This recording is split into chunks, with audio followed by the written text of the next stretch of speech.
It was the end of October, and the air in the small town of Hollowbrook felt colder than usual.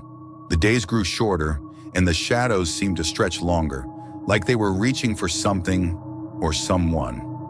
Millwood High School had always been an old building, with creaky floors and outdated plumbing, but no one ever talked about the abandoned wing at the far side of the school. Rumors had been circulating for years about that wing, how it had been shut down after a tragic incident many decades ago. Some said it had been the site of a fire, while others claimed there had been strange experiments conducted there. But most students simply avoided it, never daring to step foot inside. Maya, a junior at Millwood High, had heard the stories.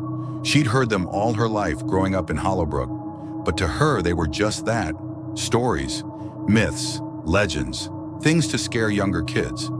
That is, until one day when she found herself standing at the door of the forgotten wing. It had all started innocently enough.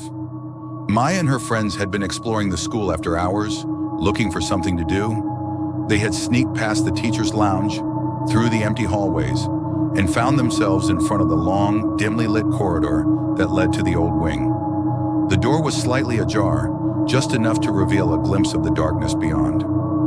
"Should we?" Maya asked, her voice filled with hesitation. "I dare you," her friend Jake teased, nudging her toward the door.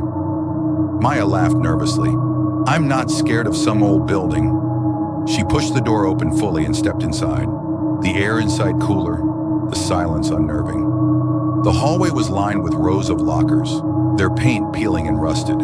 A faint smell of mildew hung in the air. It looked like no one had been there in years. Yet as Maya walked deeper into the wing, she noticed something strange. A series of old photographs taped to the walls, all of the same group of students. They looked to be from the 1950s, their faces eerily still, their eyes blank. Suddenly she heard a soft sound, a whisper. Her blood ran cold. "Leave now." She spun around, but there was no one there. "Did you hear that?"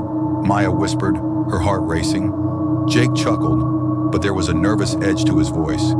"It's just the wind or a pipe leaking. Let's just get out of here." But before Maya could respond, the sound of footsteps echoed down the hallway. Heavy, deliberate steps that grew closer with every passing second. They weren't hers. They weren't Jake's. Maya's breath hitched as she turned to look down the hallway. There in the distance, a figure stood in the shadows, tall, wearing a dark, tattered coat. The figure didn't move, but Maya could feel its gaze on her, even from the distance. Jake grabbed her arm. "Let's go now!" They turned to run, but the hallway seemed to stretch endlessly before them. No matter how fast they moved, the exit remained far away, just out of reach. The footsteps behind them grew louder, now accompanied by soft murmurs, like voices beckoning them forward. Maya's heart raced as she tried to push open the door they had entered through. It wouldn't budge. "Leave now," the whisper came again, this time louder, sharper, filled with an undeniable sense of urgency. The door creaked open a fraction, just enough to reveal the hallway beyond, but Maya could feel something pulling at her, dragging her back into the darkness of the wing. Then out of the corner of her eye, she saw it. A figure standing in the doorway of one of the classrooms. Its face was hidden in shadows, but its long, thin fingers were stretched out toward her, beckoning. "Help me," the figure whispered, its voice hollow and distorted. Maya screamed, pulling Jake with her as she tore herself away from the door. But as she turned to run, the hallway seemed to collapse around her. The walls shifted, the ceiling sagging, and the air grew thick with a suffocating pressure. Suddenly, the ground beneath her feet gave way, and she fell. The world spun around her as she tumbled into a pit of darkness. When she finally landed, she found herself in a small, dimly lit room, the walls covered in the same old photographs of the students from the 1950s. The room was cold and the air smelled musty, but there was something far worse than decay. It was the overwhelming sense of being watched. As her eyes adjusted to the darkness, she saw that the photographs on the wall were not just pictures. They were eyes. Dozens of eyes staring at her from within the frames. And then, from the corner of the room, came the unmistakable sound of someone whispering, "Welcome back."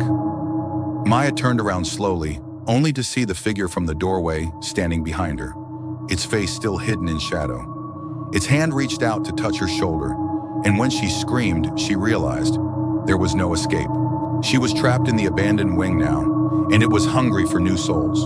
And every time someone dared to enter, the whispers grew louder. Don't forget to subscribe the channel.